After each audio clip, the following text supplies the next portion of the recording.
اور انہی دنوں میں یہ غزوہ ظہور پذیر ہوا۔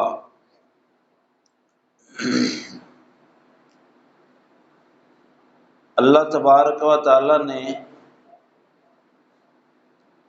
محبوب کریم صلی اللہ علیہ وآلہ وسلم کو اتنے مخلص، پاک باز، بہادر غلام عطا فرمائے کہ اگر ہر ایک کی داستان شجاعت بیان کی جائے، ایک ایک صحابی ایسے ہیں احد شریف میں کہ میں سمجھتا ہوں کہ ایک جمعہ نہیں، اگر ایک ایک مہینہ ان کی شجاعت اور بہادری پر بات کی جائے تب بھی وقت کم ہے۔ جو کارنامے صحابہ کرام نے احد کے میدان میں سر انجام دیے ہیں،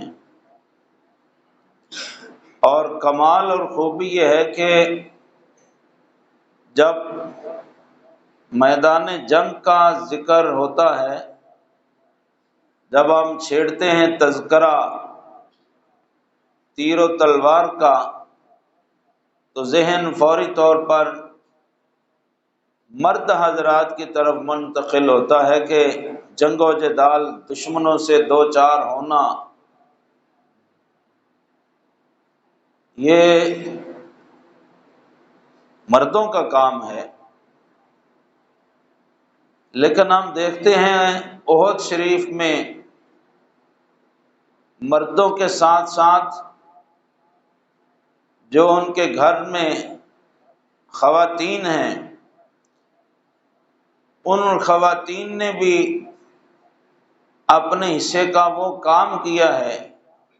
اور اتنا جہاد کیا ہے کہ آج تک ان کے وہ کارنامے اگر پڑھیں تو ایمان تازہ ہوتا ہے۔ لیکن افسوس کی بات یہ ہے کہ ہمارے محکمہ تعلیم نے کبوتر کی طرح آنکھیں بند کر رکھی ہیں، انہیں اپنے بچوں کو ہیرو کا تعارف کرانے کے لیے نہ کوئی مسلمان مرد نظر آتا ہے، نہ کوئی خاتون نظر آتی ہے۔ یہ اندھے ہو گئے ہیں ان آقاؤں کے ڈالروں میں جن سے لے کر یہ کھاتے ہیں اور جن کے منصوبوں پر یہ کام کرتے ہیں۔ ان کو کوئی انگریز کوئی ہیرو نظر آتا ہے، کہیں سے کوئی ہندو پکڑ کے لے آتے ہیں، اس کا یہ کارنامہ ہے، کوئی اللہ کے رسول کا کوئی دشمن لے کے آ جاتے ہیں کہ اس نے یہ کارنامہ سر انجام دیا۔ جن لوگوں نے مصطفیٰ کریم صلی اللہ تعالی علیہ وسلم کے اوپر جانیں نچھاور کی ہیں، اور جنہوں نے اپنی زندگیاں اور اپنا من تن دھن سب کچھ حضور پر قربان کر دیا، وہ ہیرو نظر نہیں آتے۔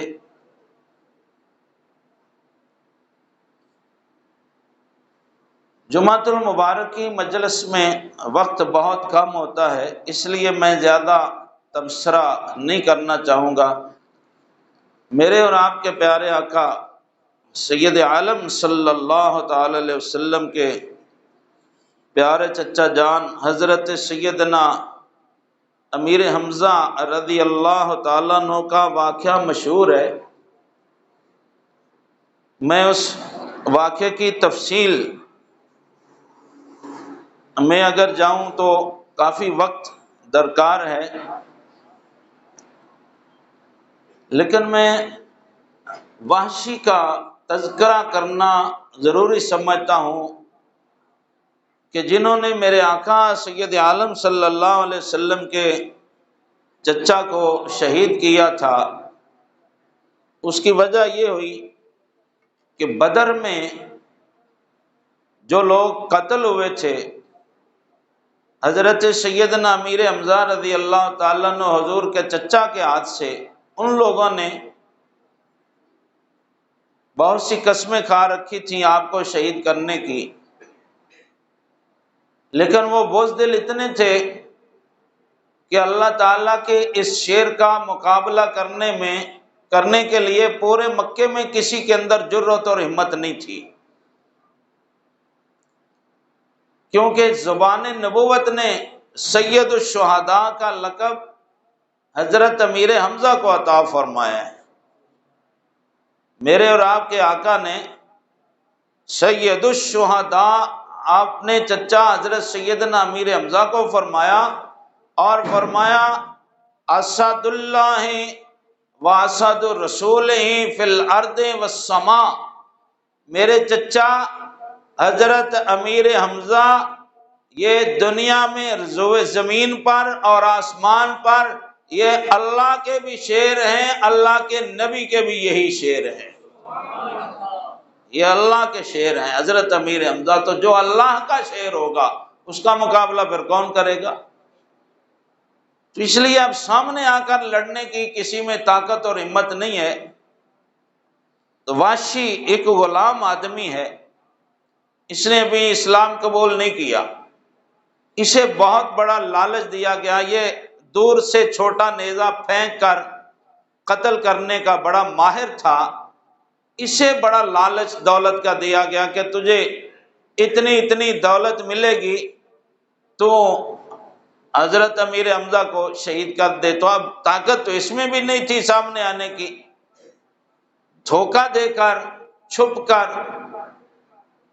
اس طرح سے کوئی وار کر کے آپ کو شہید کیا جا سکتا تھا۔ چنانچہ وحشی خود اپنا بیان دیتا ہے، یہ بخاری شریف ہے 2 نمبر جلد میں 583 نمبر صفحہ ہے، کہ حضرت امیر حمزہ رضی اللہ تعالیٰ عنہ اتنے طاقتور شیر آدمی تھے کہ کوئی ان کے مقابلے میں آنے کا تصور نہیں کر سکتا تھا۔ وہی جدھر جاتے اپنی تلوار سے موسم خزاں کے گرتے ہوئے پتوں کی طرح دشمنوں کی گردنیں کاٹتے جاتے تھے۔ وہ ایک مشرک کے پیچھے بھاگ رہے تھے، میں پہاڑی کی اوٹ میں چھپ کر ان کو انتظار میں تھا کہ میرے یہ نیزے کی زد میں آئیں، چنانچہ میں نے چھپ کر پیچھے سے ان پر وار کیا تو ان کی ناف کے نیچے سے وہ نیزہ لگا اور پار ہو گیا اور وہ شہید ہو گئے، اور پھر ان کے جسم کے اعضاء کاٹ لیے گئے، اور مکہ میں جا کر ابو سفیان کی بیوی ہند نے ان کو ایک ہار میں پرو کر اپنے گلے کا ہار بنایا۔ یہ ظلم کیا گیا، یہ وحشی نے کیا۔ اب یہ دوڑ گئے، نظام یہ جہاد ختم ہوا، یہ بھاگ گیا، طائف میں چلا گیا، اہل مکہ کو شکست ہوئی، یہ بھی چلا گیا۔ یہ 3 ہجری کا واقعہ ہے۔ آج سے 5 سال بعد 8 ہجری میں جب مکہ فتح ہوا تو اسی شوال کے مہینے میں طائف میں جہاد ہوا، وہاں اللہ تعالیٰ نے اپنے محبوب کو فتح عطا فرمائی طائف میں۔ اب طائف والوں پر زمین تنگ ہوئی تو اب طائف والے خوف زدہ ہیں، یہ بھی انہی میں ہے۔ اس کا ارادہ ہے کہ میں کہیں کسی اور دنیا میں بھاگ جاؤں تاکہ میرا پتہ نہ چلے، ورنہ مجھے پکڑ کر تو بڑی سخت سزا دی جائے گی۔ میں نے اللہ کے نبی کے بعد ان کے خاندان کا سب سے بہادر اور سب سے عظیم شان آدمی اسے شہید کیا ہے، تو میری معافی کی تو کوئی صورت نہیں ہو سکتی۔ اب یہ بھاگنے کا سوچ رہا تھا، کسی نے کہا اس وحشی کو کہ تیرے لیے زمین تنگ ہو جائے گی، ہاں ایک ہی طریقہ ہے کہ تو مدینے میں جا کر اسلام قبول کر لے۔ یہ ایسے اللہ کے نبی ہیں کہ جو ایمان و اسلام قبول کر لیتا ہے وہ جتنا بھی بڑا ظالم ہو، قاتل ہو، جو کچھ بھی ہو، جب وہ ایمان قبول کر لیتا ہے تو اللہ کے نبی اسے پناہ عطا فرما دیتے ہیں۔ تو چلا جا۔ چنانچہ مختصر یہ کہ یہ مدینہ شریف میں آیا، حضور تشریف فرما تھے،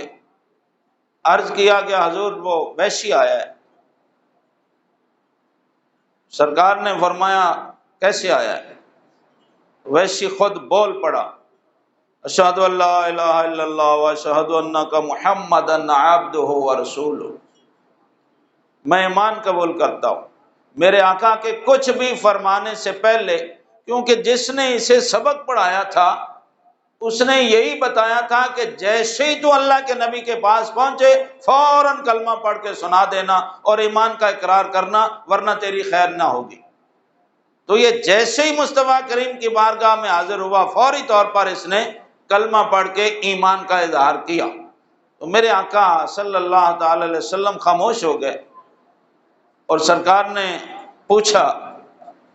پھر اس نے بتا دیا کہ میں نے پیسوں کے لالچ میں اتنا بڑا نقصان اسلام کو پہنچایا۔ تو کریم آقا علیہ الصلوۃ والسلام نے فرمایا ٹھیک ہے، اب تو نے اسلام قبول کر لیا ہے، ہم تجھے کوئی بدلہ تجھ سے نہیں لیں گے، کیونکہ اب تو مومن ہو گیا ہے، تو نے ایمان قبول کر لیا ہے، اب صحابہ کرام میں شامل ہو گیا۔ لیکن وحشی کو یہ تسلی نہیں رہی کہ میں نے اتنا بڑا نقصان پہنچایا، اللہ کے محبوب مجھے معاف تو کر دیا ہے، لیکن اس طرح مجھ سے راضی نہیں ہوئے جس طرح باقی صحابہ کرام سے راضی ہوئے۔ آپ خاموش ہو گئے۔ اب یہ مدینہ شریف سے چلا گیا۔ اب اس کے دل میں یہ تھا کہ میں اللہ تعالیٰ کو اور اللہ کے رسول کو راضی کرنے کا کوئی ایسا کارنامہ سر انجام دوں گا کہ حضور بھی راضی ہو جائیں گے، اللہ بھی راضی ہو جائے گا، اور وہ میں نے جو بہت بڑا نقصان پہنچایا تھا اسلام کو، اس کا کچھ میں بدلہ چکا سکوں گا۔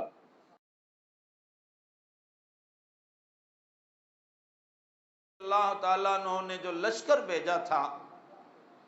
مسلمہ کذاب، جس نے یمامہ میں نبوت کا جھوٹا دعویٰ کر دیا تھا، حضرت سیدنا ابو بکر صدیق رضی اللہ تعالیٰ عنہ نے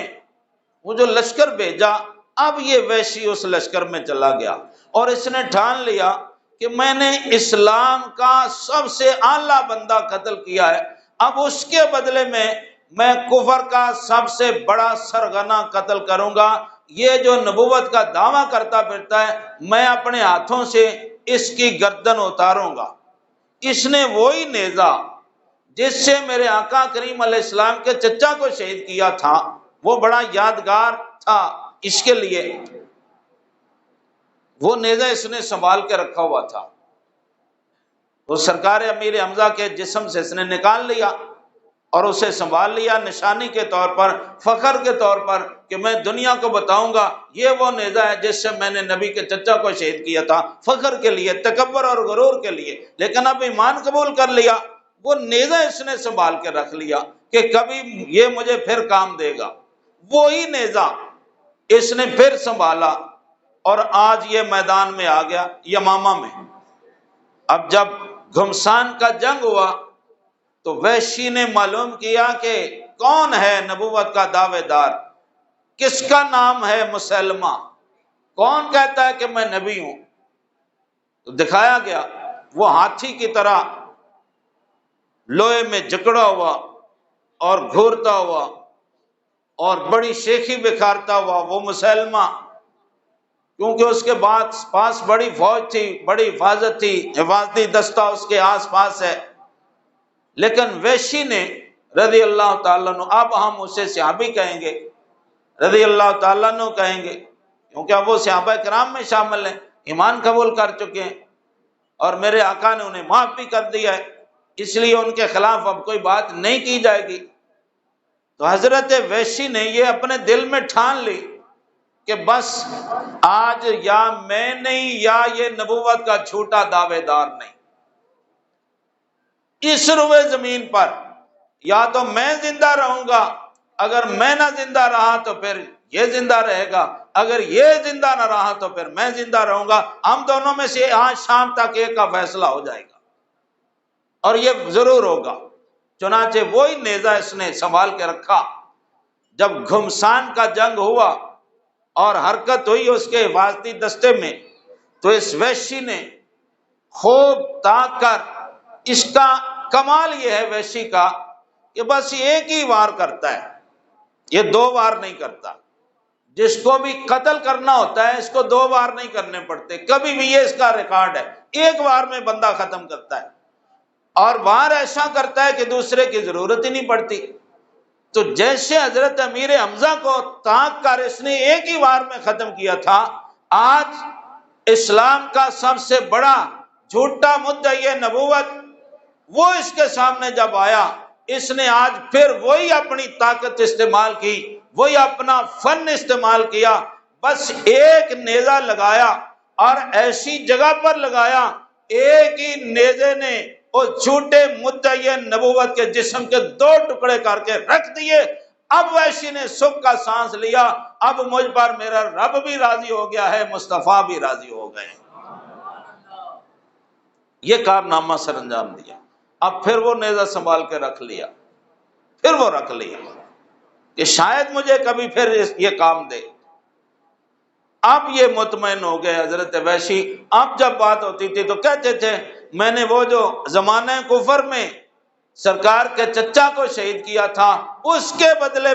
میں نے اس جھوٹے مدعی نبوت کو قتل کر کے میں نے اس کا بدلہ چکا دیا ہے۔ نیزہ وحشی نے مارا، ایک صحابی آگے بڑھے، انہوں نے بڑھ کر تلوار کی وار سے اس کی گردن جدا کر دی۔ اس طرح وہ کریم آقا علیہ السلام کا فرمان کہ من سب نبیا فاقتلوا، جو نبی کو گالی دیتا ہے اسے اڑا کے رکھ دیا جائے، وحشی نے اڑا کے رکھ دیا، اور رہتی قیامت تک، رہتی دنیا تک لوگوں کو بتا دیا کہ دشمن نبی سے مذاکرات نہیں کیے جاتے، دشمن نبی سے ہاتھ دھو کے 4 کیے جاتے ہیں۔